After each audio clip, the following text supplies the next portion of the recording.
This week I interviewed Nicky Busby. Nicky helps run a strawberry farm just across the South Derbyshire boundary. She's also a Christian minister in a group of 5 village churches. Nicky, thank you for being willing for me to chat with you this afternoon. Can you tell us a bit about the farm, what's involved in growing strawberries for us all to enjoy? Hi, William. Yes, of course. Family businesses are always a bit of an anomaly, shall we say.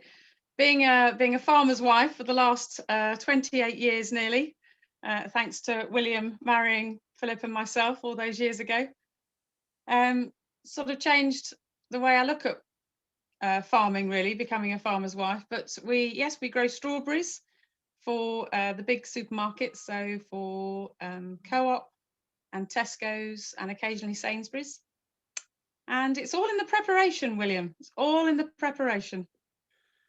We start now. We've got 60 staff working for us currently, and they start by putting up tunnels and planting the plants and putting out bags. And so the preparation is key to the strawberry business coming to produce the little red berries by sort of May, June, July, and then we grow through until October if we're lucky, if the weather holds out. So we don't have to trundle the fruit halfway across the country to pack it. We pack it on at the farm in the pack house, and that runs 7 days a week through the summer because the supermarkets sell our produce 7 days a week. It's it is the preparation, really. It's buying in the plants, buying in the elements of the husbandry, the bags, the tunnels, the construction, the watering and fertigation, and then just bringing it all together. So I don't think any one element is any harder than the other, but all together they're quite a complex. There's more going on than you realise for a small berry, really. And this year we're going into raspberries as well. So we've got the raspberry canes nicely tucked up in a double fleeced tunnel currently. The weather last week was so appalling that we had to tuck them up and put a little duvet over the top of them to keep them safe. So that's one side of your life, as it were. Your involvement, as it were, in feeding the nation. But you're also involved with feeding people spiritually. But what about yourself? I mean, how do you find nourishment spiritually, especially in this very strange time that we're all going through at the moment? Wow, spiritual nourishment at the moment is quite a tricky and tall order. I'd say lockdown has made me focus more on my spiritual life and my spiritual journey. It's given me an opportunity to reflect on the busyness of life, that suddenly everything changed without much warning. And I guess just being able to sit quietly, whereas previously you were running around chasing your tail, there is time to sit and read the Bible and have more of a relationship with God. And I bet that sounds strange to people, thinking, well, she's a vicar, she should know how to talk to God. But I think we all struggle with saying our prayers and having a real conversation with God. And it's not a one-way street. We have to remember to listen to what God's got to say as well. And I think in all the busyness of life, we forget to sit and listen to God. And I think this last 10 months has given everybody an opportunity to actually look at what their life is all about. And for me, prayer and reflection in God's creation is as much a part of my spiritual life. Being out in the countryside, we're very fortunate out here in South Derbyshire that we have beautiful countryside to walk around. And just being a part of that and in being a part of his creation is a big part of my spiritual journey.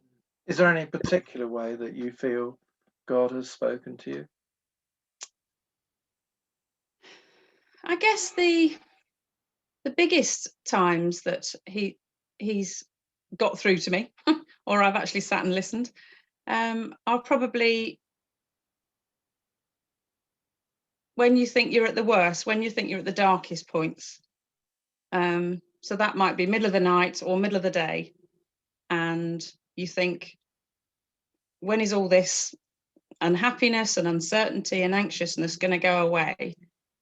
And you open your Bible just randomly, and a verse will jump out at you, and you realise that you're not on your own.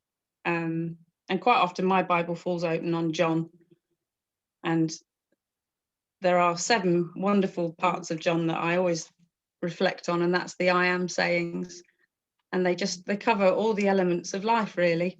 Whether that's sustenance in bread, or the fact that Jesus said he was the way, the truth, and the life, and just knowing that he's there walking alongside you. He's your companion through the good and the bad, and he's never going away. Can you tell us a bit about how your faith makes a difference in your everyday life? I'm a lot calmer. Ask my children. I have 3 grown-up children now, and each of them has said how much calmer I am in life and how much calmer I am with my outlook. And I think that is probably one of the biggest things that's occurred to me, that I don't have to rush around and know all the answers. I can just be who I was meant to be, and that was a servant of Christ. And I think that the calmness is the biggest change in my life. Well, Nicky, thank you very much for speaking to us. It's lovely to hear how God has touched your life in different ways, and we naturally pray that you're going to know God's richest blessing in your life and your ministry, and in this year's crop of strawberries and raspberries too. So, oh, bless you, William. Thank you.